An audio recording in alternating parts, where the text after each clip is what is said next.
Pierre et Jean, de Guy de Maupassant. Chapitre 5. Mais le corps du docteur s'engourdit à peine une heure ou deux dans l'agitation d'un sommeil troublé. Quand il se réveilla, dans l'obscurité de sa chambre chaude et fermée, il ressentit, avant même que la pensée se fût rallumée en lui, cette oppression douloureuse, ce malaise de l'âme que laisse en nous le chagrin sur lequel on a dormi. Il semble que le malheur, dont le choc nous a seulement heurtés la veille, se soit glissé durant notre repos dans notre chair elle-même, qu'il meurtrit et fatigue comme une fièvre. Brusquement le souvenir lui revint, et il s'assit dans son lit. Alors il recommença lentement, un à un, tous les raisonnements qui avaient torturé son cœur sur la jetée pendant que criaient les sirènes. Plus il songeait, moins il doutait. Il se sentait traîné par sa logique comme par une main qui attire et étrangle, vers l'intolérable certitude. Il avait soif, il avait chaud, son cœur battait. Il se leva pour ouvrir sa fenêtre et respirer, et quand il fut debout, un bruit léger lui parvint à travers le mur. Jean dormait tranquille et ronflait doucement. Il dormait, lui. Il n'avait rien pressenti, rien deviné. Un homme qui avait connu leur mère lui laissait toute sa fortune. Il prenait l'argent, trouvant cela juste et naturel. Il dormait, riche et satisfait, sans savoir que son frère haletait de souffrance et de détresse. Et une colère se levait en lui contre ce ronfleur insouciant et content. La veille, il eût frappé contre sa porte, serait entré et, assis près du lit, lui aurait dit dans l'effarement de son réveil subit: « Jean, tu ne dois pas garder ce legs qui pourrait demain faire suspecter notre mère et la déshonorer. » Mais aujourd'hui il ne pouvait plus parler. Il ne pouvait pas dire à Jean qu'il ne le croyait point le fils de leur père. Il fallait à présent garder, enterrer en lui cette honte découverte par lui, cacher à tous la tâche aperçue, et que personne ne devait découvrir, pas même son frère, surtout son frère.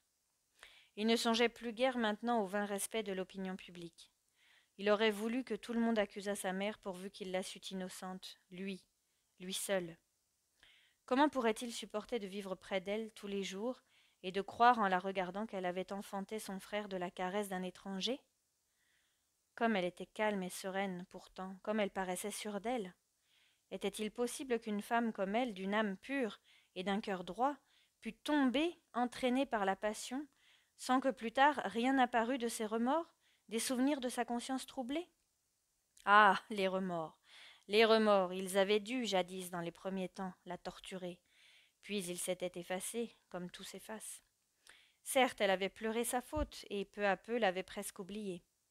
Est-ce que toutes les femmes, toutes, n'ont pas cette faculté d'oubli prodigieuse qui leur fait reconnaître à peine, après quelques années, l'homme à qui elles ont donné leur bouche et tout leur corps à baiser? Le baiser frappe comme la foudre, l'amour passe comme un orage. Puis la vie, de nouveau, se calme comme le ciel, et recommence ainsi qu'avant. Se souvient-on d'un nuage? Pierre ne pouvait plus demeurer dans sa chambre. Cette maison, la maison de son père, l'écrasait. Il sentait peser le toit sur sa tête et les murs l'étouffer. Et comme il avait très soif, il alluma sa bougie afin d'aller boire un verre d'eau fraîche au filtre de la cuisine. Il descendit les 2 étages, puis comme il remontait avec la carafe pleine, il s'assit en chemise sur une marche de l'escalier où circulait un courant d'air, et il but, sans verre, par longues gorgées, comme un coureur essoufflé.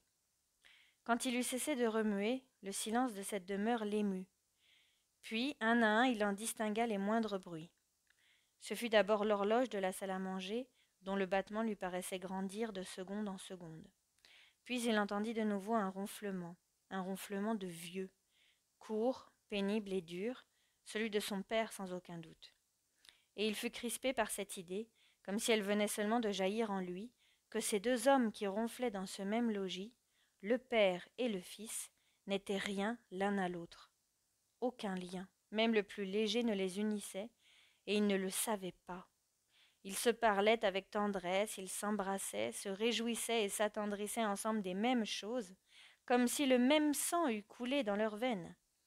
Et 2 personnes nées aux 2 extrémités du monde ne pouvaient pas être plus étrangères l'une à l'autre que ce père et que ce fils. Ils croyaient s'aimer parce qu'un mensonge avait grandi entre eux.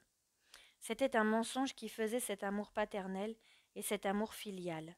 Un mensonge impossible à dévoiler et que personne ne connaîtrait jamais que lui, le vrai fils. Pourtant, s'il se trompait, comment le savoir? Ah, si une ressemblance, même légère, pouvait exister entre son père et Jean, une de ces ressemblances mystérieuses qui vont de l'aïeul aux arrière-petits-fils, montrant que toute une race descend directement du même baiser, il aurait fallu si peu de choses, à lui, médecin, pour reconnaître cela. La forme de la mâchoire, la courbure du nez, l'écartement des yeux, la nature des dents ou des poils. Moins encore, un geste, une habitude, une manière d'être, un goût transmis, un signe quelconque bien caractéristique pour un œil exercé. Il cherchait et ne se rappelait rien. Non, rien. Mais il avait mal regardé, mal observé, n'ayant aucune raison pour découvrir ces imperceptibles indications. Il se leva pour rentrer dans sa chambre et se mit à monter l'escalier, à pas lents, songeant toujours. En passant devant la chambre de son frère, il s'arrêta net, la main tendue pour l'ouvrir. Un désir impérieux venait de surgir en lui de voir Jean tout de suite, de le regarder longuement, de le surprendre pendant le sommeil, pendant que la figure apaisée, que les traits détendus se reposent, que toute la grimace de la vie a disparu. Il saisirait ainsi le secret dormant de sa physionomie, et si quelque ressemblance existait, appréciable, elle ne lui échapperait pas. Mais si Jean s'éveillait, que dirait-il? Comment expliquer cette visite? Il demeurait debout, les doigts crispés sur la serrure et cherchant une raison, un prétexte. Il se rappela tout à coup que 8 jours plus tôt, il avait prêté à son frère une fiole de laudanum pour calmer une rage de dents. Il pouvait lui-même souffrir cette nuit-là et venir réclamer sa drogue. Donc il entra, mais d'un pied furtif, comme un voleur. Jean, la bouche entr'ouverte, dormait d'un sommeil animal et profond. Sa barbe et ses cheveux blonds faisaient une tache d'or sur le linge blanc. Il ne s'éveilla point, mais il cessa de ronfler. Pierre, penché vers lui, le contemplait d'un œil avide. Non, ce jeune homme-là ne ressemblait pas à Roland. Et pour la seconde fois s'éveilla dans son esprit le souvenir du petit portrait disparu de Maréchal. Il fallait qu'il le trouvât. En le voyant peut-être, il ne douterait plus. Son frère remua, gêné sans doute par la présence ou par la lueur de sa bougie pénétrant ses paupières. Alors le docteur recula sur la pointe des pieds, vers la porte qu'il referma sans bruit. Puis il retourna dans sa chambre, mais il ne se coucha pas. Le jour fut lent à venir.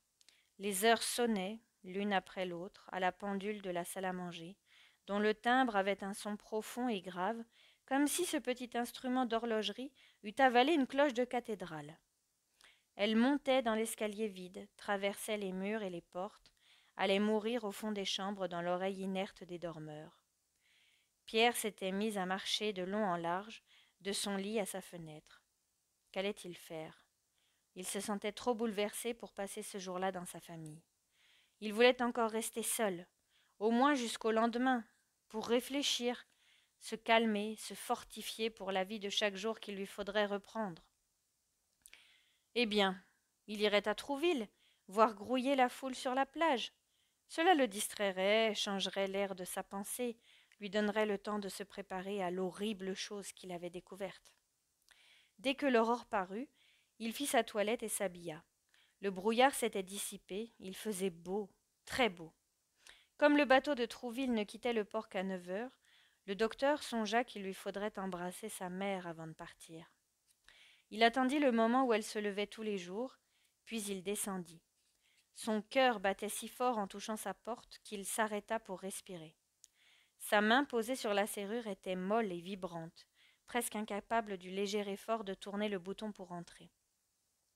Il frappa. La voix de sa mère demanda « Qui est-ce » ? « Moi, Pierre. »« Qu'est-ce que tu veux ?»« Te dire bonjour, parce que je vais passer la journée à Trouville avec des amis. »« C'est que je suis encore au lit. »« Bon, alors ne te dérange pas, je t'embrasserai en rentrant ce soir. » Il espéra qu'il pourrait partir sans la voir, sans poser sur ses joues le baiser faux qui lui soulevait le cœur d'avance. Mais elle répondit « Un moment, je t'ouvre. Tu attendras que je me sois recouchée. » Il entendit ses pieds nus sur le parquet, puis le bruit du verrou glissant. Elle cria « Entre !» Il entra. Elle était assise dans son lit, tandis qu'à son côté, Roland, un foulard sur la tête et tourné vers le mur, s'obstinait à dormir. Rien ne l'éveillait tant qu'on ne l'avait pas secoué à lui arracher le bras. Les jours de pêche, c'était la bonne, sonnée à l'heure convenue par le matelot Papagris, qui venait tirer son maître de cet invincible repos. Pierre, en allant vers elle, regardait sa mère, et il lui semblait tout à coup qu'il ne l'avait jamais vue. Elle lui tendait ses joues, il y mit 2 baisers, puis s'assit sur une chaise basse. « C'est hier soir que tu as décidé cette partie ?» dit-elle. « Oui, hier soir. »« Tu reviens pour dîner ?»« Je ne sais pas encore, en tout cas ne m'attendez point. » Il l'examinait avec une curiosité stupéfaite.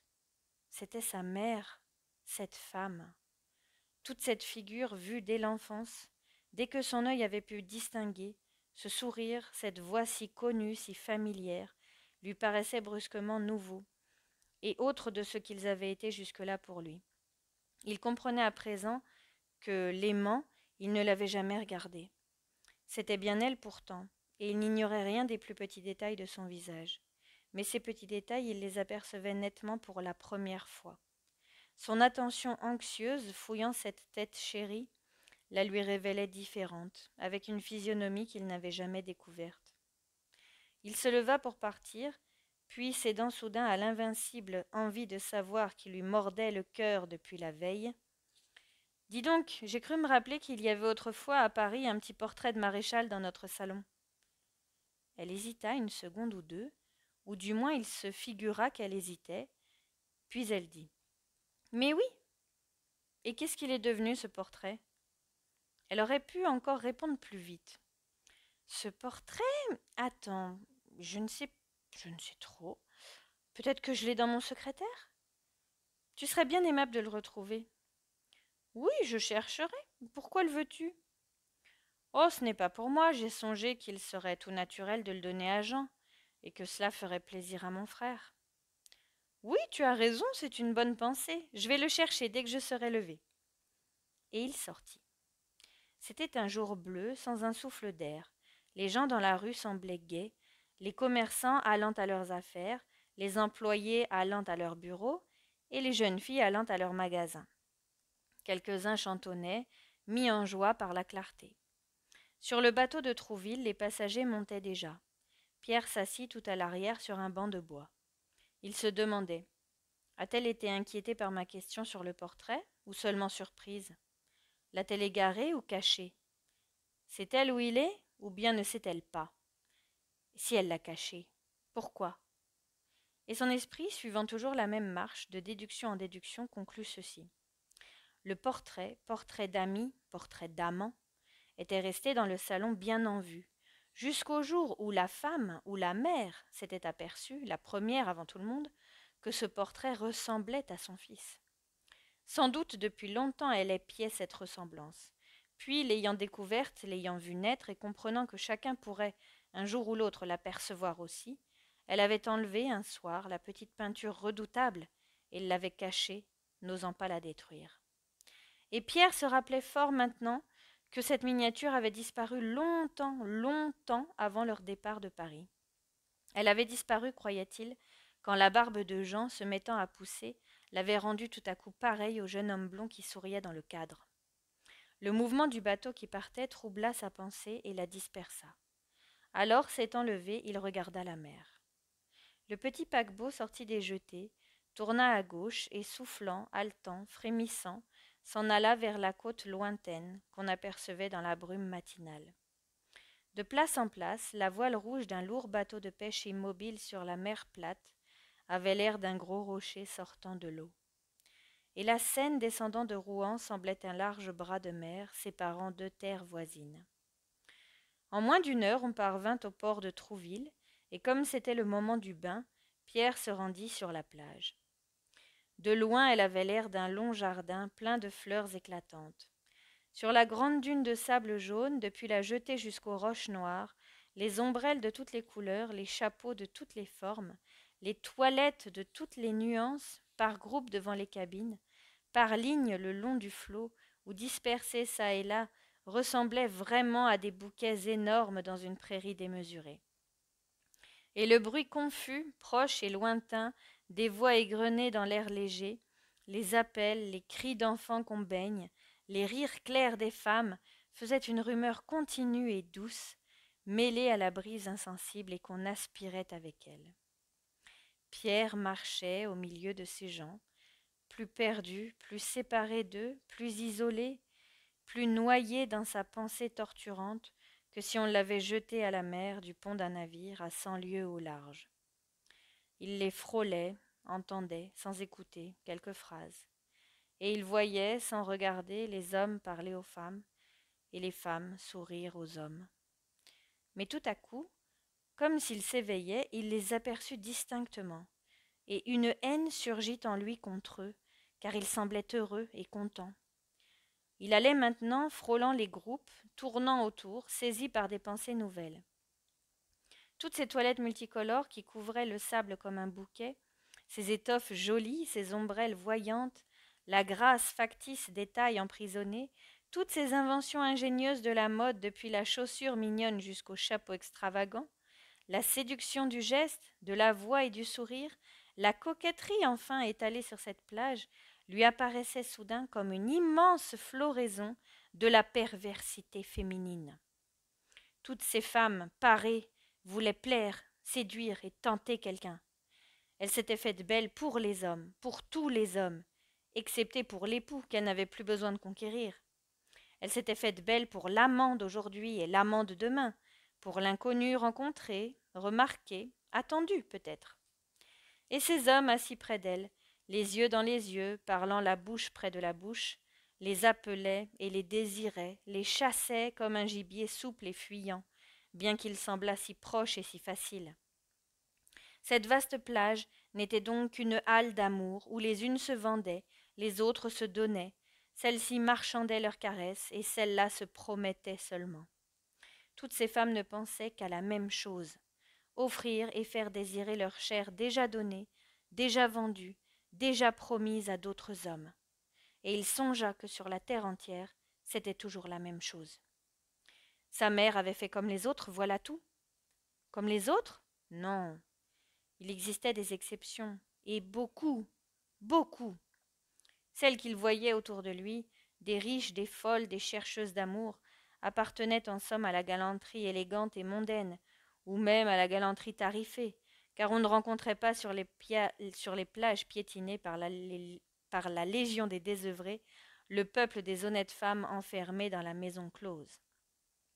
La mer montait, chassant peu à peu vers la ville les premières lignes des baigneurs. On voyait les groupes se lever vivement et fuir, en emportant leurs sièges devant le flot jaune qui s'en venait frangé d'une petite dentelle d'écume. Les cabines roulantes, attelées d'un cheval, remontaient aussi. Et sur les planches de la promenade qui bordent la plage d'un bout à l'autre, c'était maintenant une coulée continue, épaisse et lente de foules élégantes, formant deux courants contraires qui se coudoyaient et se mêlaient. Pierre, nerveux, exaspéré par ce frôlement, s'enfuit, s'enfonça dans la ville et s'arrêta pour déjeuner chez un simple marchand de vin, à l'entrée des champs. Quand il eut pris son café, il s'étendit sur 2 chaises devant la porte, et comme il n'avait guère dormi cette nuit-là, il s'assoupit à l'ombre d'un tilleul. Après quelques heures de repos, s'étant secoué, il s'aperçut qu'il était temps de revenir pour reprendre le bateau, et il se mit en route, accablé par une courbature subite tombée sur lui pendant son assoupissement. Maintenant il voulait rentrer. Il voulait savoir si sa mère avait retrouvé le portrait de Maréchal. En parlerait-elle la première ou faudrait-il qu'il le demandât de nouveau? Certes, si elle attendait qu'on l'interrogeât encore, elle avait une raison secrète de ne point montrer ce portrait. Mais lorsqu'il fut rentré dans sa chambre, il hésita à descendre pour le dîner. Il souffrait trop. Son cœur soulevé n'avait pas encore eu le temps de s'apaiser. Il se décida pourtant, et il parut dans la salle à manger comme on se mettait à table. Un air de joie animait les visages. « Eh bien, dit Roland, ça avance-t-il vos achats? Moi je ne veux rien avoir avant que tout soit installé. » Sa femme répondit. « Mais oui, ça va. Seulement il faut longtemps réfléchir pour ne pas commettre d'impair. La question du mobilier nous préoccupe beaucoup. Elle avait passé la journée à visiter avec Jean des boutiques de tapissiers et des magasins d'ameublement. Elle voulait des étoffes riches, un peu pompeuses, pour frapper l'œil. Son fils, au contraire, désirait quelque chose de simple et de distingué. Alors, devant tous les échantillons proposés, ils avaient répété l'un et l'autre leurs arguments. Elle prétendait que le client, le plaideur, a besoin d'être impressionné, qu'il doit ressentir, en entrant dans le salon d'attente, l'émotion de la richesse. Jean, au contraire, désirant n'attirer que la clientèle élégante et opulente, voulait conquérir l'esprit des gens fins par son goût modeste et sûr. Et la discussion, qui avait duré toute la journée, reprit dès le potage. Roland n'avait pas d'opinion. Il répétait: « Moi, je ne veux entendre parler de rien. J'irai voir quand ça sera fini. » Madame Roland fit appel au jugement de son fils aîné.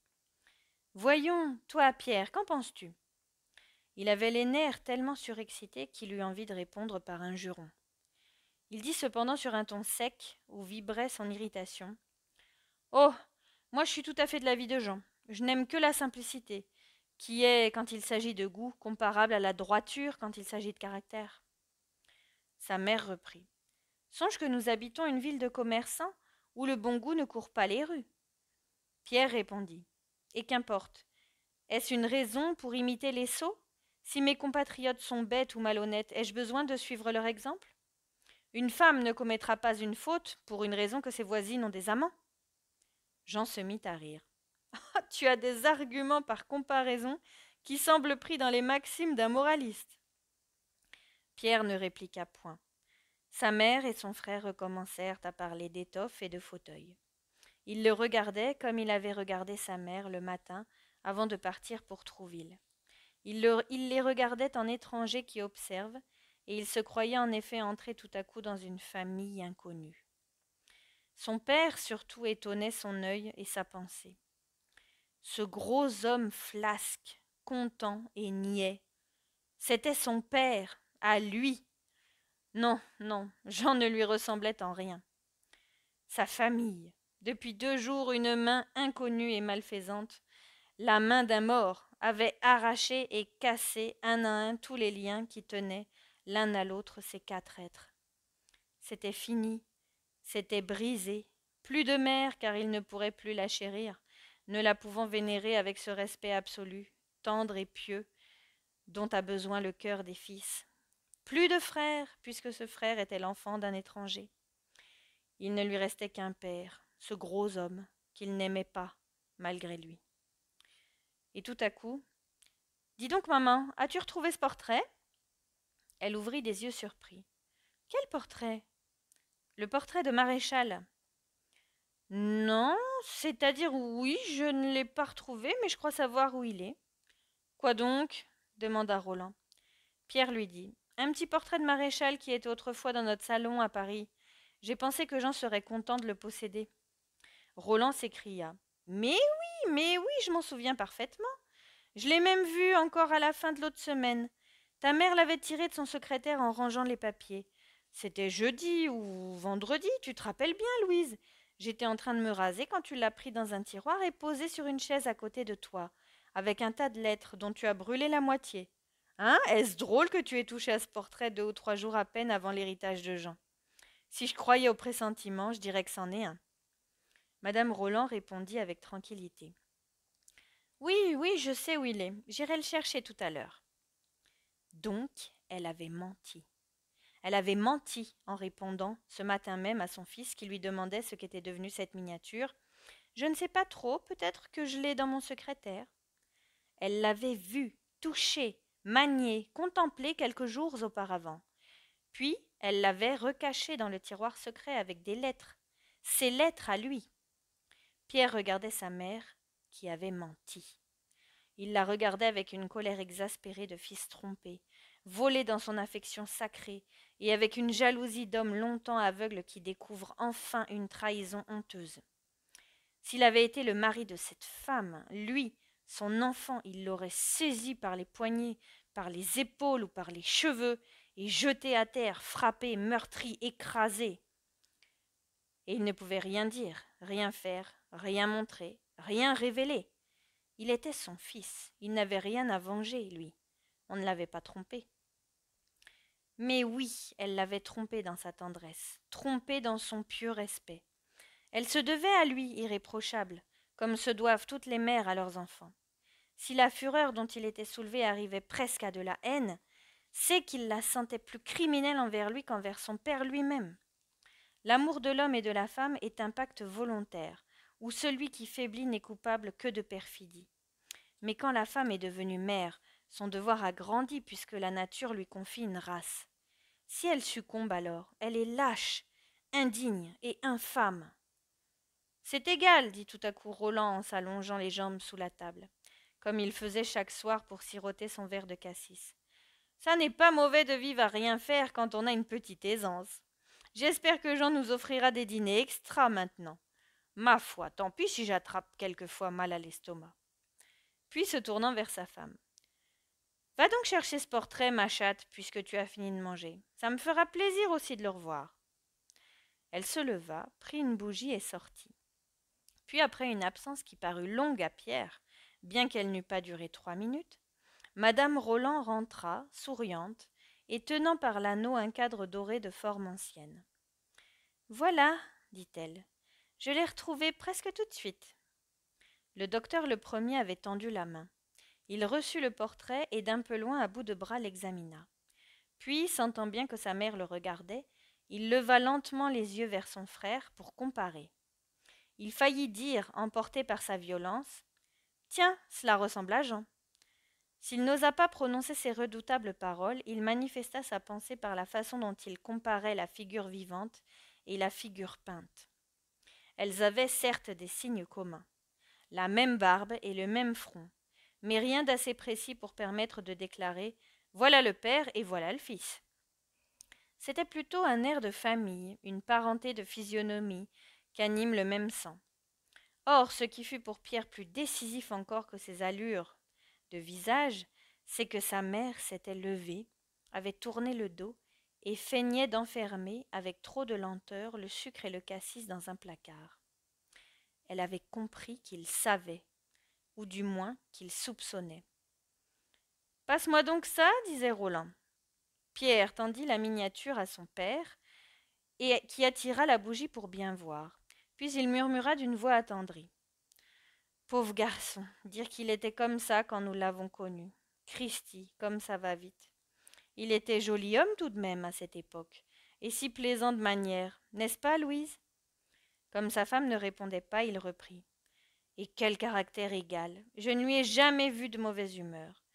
Voilà, c'est fini, il n'en reste plus rien, que ce qu'il a laissé à Jean. Enfin, on pourra jurer que celui-là s'est montré bon ami et fidèle jusqu'au bout. Même en mourant, il ne nous a pas oubliés. Jean, à son tour, tendit le bras pour prendre le portrait. Il le contempla quelques instants, puis avec regret.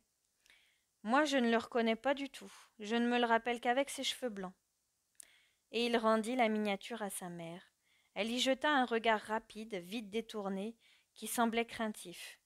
Puis, de sa voix naturelle, « Cela t'appartient maintenant, mon Jeannot, puisque tu es son héritier. Nous le porterons dans ton nouvel appartement ?» Et comme on entrait au salon, elle posa la miniature sur la cheminée, près de la pendule où elle était autrefois. Roland bourrait sa pipe, Pierre et Jean allumèrent des cigarettes. Ils les fumaient ordinairement, l'un en marchant à travers la pièce, l'autre assis, enfoncé dans un fauteuil et les jambes croisées. Le père se mettait toujours à cheval sur une chaise et crachait de loin dans la cheminée. Madame Roland, sur un siège bas, près d'une petite table qui portait la lampe, brodait, tricotait ou marquait du linge. Elle commençait ce soir-là une tapisserie destinée à la chambre de Jean. C'était un travail difficile et compliqué dont le début exigeait toute son attention. De temps en temps, cependant, son œil qui comptait les points se levait et allait, prompt et furtif, vers le petit portrait du mort appuyé contre la pendule. Et le docteur, qui traversait l'étroit salon en 4 ou 5 enjambées, les mains derrière le dos et la cigarette aux lèvres, rencontrait chaque fois le regard de sa mère. On eût dit qu'ils s'épiaient, qu'une lutte venait de se déclarer entre eux, et un malaise douloureux, un malaise insoutenable crispait le cœur de Pierre. Il se disait, torturé et satisfait pourtant, « Doit-elle souffrir en ce moment, si elle sait que je l'ai deviné ?» Et à chaque retour vers le foyer, Il s'arrêtait quelques secondes à contempler le visage blond de Maréchal, pour bien montrer qu'une idée fixe le hantait. Et ce petit portrait, moins grand qu'une main ouverte, semblait une personne vivante, méchante, redoutable, entrée soudain dans cette maison et dans cette famille. Tout à coup, la sonnette de la rue tinta. Madame Roland, toujours si calme, eut un sursaut qui révéla le trouble de ses nerfs au docteur. Puis elle dit « Ça doit être Madame Rosémilly ?» Et son œil anxieux, encore une fois, se leva vers la cheminée. Pierre comprit, ou crut comprendre sa terreur et son angoisse. Le regard des femmes est perçant, leur esprit agile et leurs pensées soupçonneuses. Quand celle qui allait entrer apercevrait cette miniature inconnue, du premier coup peut-être elle découvrirait la ressemblance entre cette figure et celle de Jean. Alors elle saurait et comprendrait tout. Il eut peur, une peur brusque et horrible que cette honte fût dévoilée, et se retournant comme la porte s'ouvrait, il prit la petite peinture et la glissa sous la pendule, sans que son père et son frère l'eussent vue. Rencontrant de nouveau les yeux de sa mère, ils lui parurent changés, troubles et hagards. « Bonjour, disait madame Rosémilly, je viens boire avec vous une tasse de thé. » Mais pendant qu'on s'agitait autour d'elle pour s'informer de sa santé, Pierre disparut par la porte restée ouverte. Quand on s'aperçut de son départ, on s'étonna. Jean, mécontent à cause de la jeune veuve qu'il craignait blessée, murmurait « Quel ours !» Madame Roland répondit « Oh, il ne faut pas lui en vouloir, il est un peu malade aujourd'hui, et fatigué d'ailleurs de sa promenade à Trouville. »« N'importe, reprit Roland, ce n'est pas une raison pour s'en aller comme un sauvage. » Madame Rosémilly voulut arranger les choses en affirmant « mais non, il est parti à l'anglaise. On se sauve toujours ainsi dans le monde quand on s'en va de bonne heure. » « Oh, répondit Jean, dans le monde c'est possible, mais on ne traite pas sa famille à l'anglaise, et mon frère ne fait que cela depuis quelque temps. » Fin du chapitre 5.